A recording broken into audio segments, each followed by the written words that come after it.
আপনারা সবাই জানেন যে শুধু বাংলাদেশের নয়, গণতান্ত্রিক বিশ্বের একজন অনন্য রাজনীতিবিদ, যিনি গণতন্ত্র প্রতিষ্ঠার জন্য তার সমস্ত জীবন উৎসর্গ করেছেন, সেই মহান নেত্রী, বাংলাদেশের গণতন্ত্রের জন্য সংগ্রাম করা আপসীর নেত্রী, অনন্য সাধারণ ব্যক্তিত্ব সম্পন্ন মহিলা, দূরদৃষ্টি সম্পন্ন প্রজ্ঞা সম্পন্ন একজন নেত্রী, যিনি বারবার বাংলাদেশের গণতন্ত্রকে উদ্ধার করবার জন্য সংগ্রাম করেছেন, কারাবরণ করেছেন এবং নির্যাতিত হয়েছেন, সেই অসাধারণ নেত্রী দেশনেত্রী বেগম খালেদা জিয়া আর আমাদের মাঝে নেই। আপনারা সবাই জানেন যে এই নেত্রী দীর্ঘদিন তার রাজনৈতিক জীবনের প্রায় সমস্ত অংশটাই তিনি গণতন্ত্রের জন্য সংগ্রাম করেছেন এবং গণতন্ত্রের মূল্যবোধগুলোকে প্রতিষ্ঠা করবার জন্য তিনি আজীবন কাজ করে গেছেন। 3 বার প্রধানমন্ত্রী হয়েছেন। যখন প্রধানমন্ত্রী হয়েছেন তখন গণতন্ত্রকে প্রাতিষ্ঠানিক রূপ দেওয়ার জন্য তিনি কাজ করেছেন, জনগণের উন্নয়নের জন্য কাজ করেছেন। আর যখন বিরোধী দল ছিলেন তখন তিনি একইভাবে সেই গণতন্ত্রকে প্রাতিষ্ঠানিক রূপ দেওয়ার চেষ্টা করেছেন।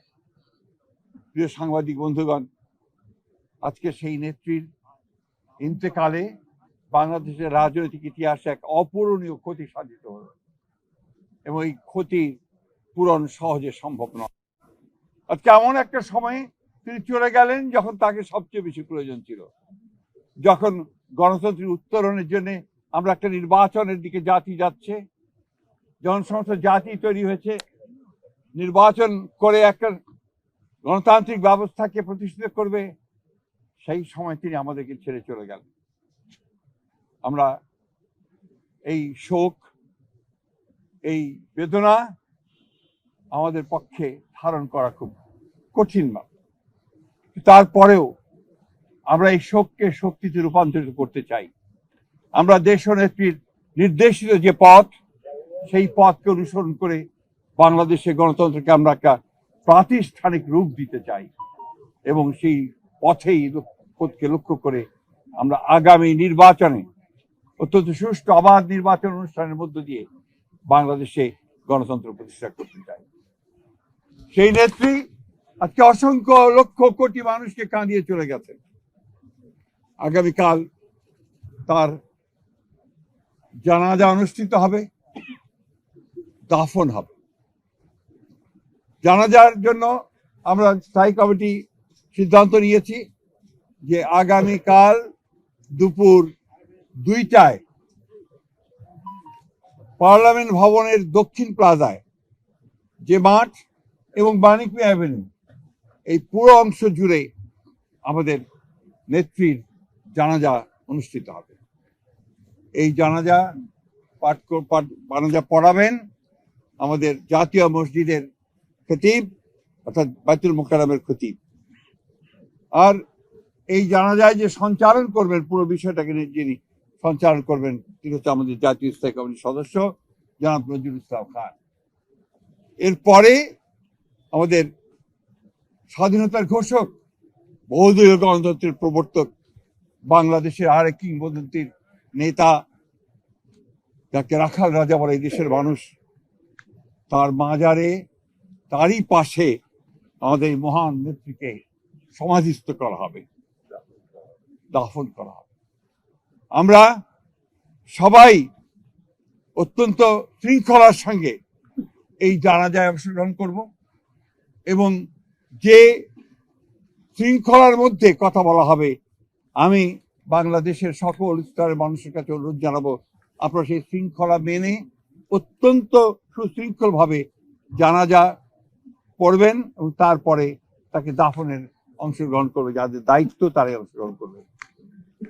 অনুরোধ থাকবে আপনাদের কাছে যে আপনারা কেউ এই নিয়ম ভঙ্গ করে শুধুমাত্র ছবি তোলার জন্য সামনের দিকে এগিয়ে যাবেন না এবং ব্যাহত করবেন না এই পুরো কর্মসূচিকে।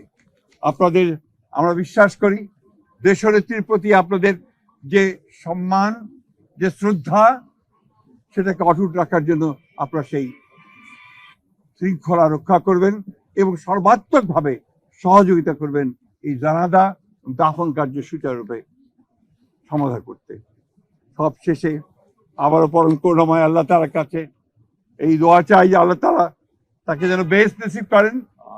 আমাদের ভারপ্রাপ্ত চেয়ারম্যান জনাব তারেক রহমান, তার জ্যেষ্ঠ পুত্র, তাকে যেন তিনি সেই শক্তি দেন যে এই যে দায়িত্ব পালন করবার শক্তি যেন তাকে দেন, এবং তার পরিবারকে সেই শক্তি দেন এই শক্তি সহ্য করবার জন্য। আসুন আমরা আজকে সবাই এই শক্তিতে রূপান্তরিত করে বাংলাদেশ জাতীয়তাবাদী দলকে একটা অপ্রতিরোধ দল হিসেবে গড়ে তুলি। বাংলাদেশকে সত্যিকার অর্থেই একটা গণতান্ত্রিক রাষ্ট্র হিসাবে আমরা প্রতিষ্ঠিত করি। সবশেষে আবারও আপনাদেরকে ধন্যবাদ জানিয়ে আপনাদের সকলের সহযোগিতার জন্য বিশেষ করে, এবং আপনারা জানেন যে ইতিমধ্যেই সরকারের তরফ থেকে 3 দিন শোক দিবস ঘোষণা করা হয়েছে, আগামীকাল ছুটি ঘোষণা করা হয়েছে, এবং আপনারা ইতিমধ্যে জানেন যে প্রধান উপদেষ্টা তিনি বাণী দিয়ে কথা বলেছেন, আপনাদের সামনে জাতির সামনে কথা বলেছেন, এবং সেজন্য আমরা সর্বাত্মক সহযোগিতার জন্য আমরা সরকারকে ধন্যবাদ জানাচ্ছি। সেই সঙ্গে দলের পক্ষ থেকে আপনারা জানেন যে 7 দিনের শোক ঘোষণা করা হয়েছে। এই 7 দিন আমাদের কালো পতাকা আমরা ধারণ করব, কালো ব্যাজ ধারণ করব, কালো পতাকা উঠবে প্রত্যেকটি কার্যালয়ের, আমাদের দলীয় কার্যালয়ে, এবং প্রত্যেক কার্যালয়ে দোয়া পড়া হবে, কোরআন তেলাওয়াত হবে। এই বিষয়গুলো আপনারা সবাই পালন করবেন। আমরা আবারও সকলকে সহযোগিতা করার আহ্বান জানিয়ে আমরা আজকে শেষ করছি। আসসালামু আলাইকুম।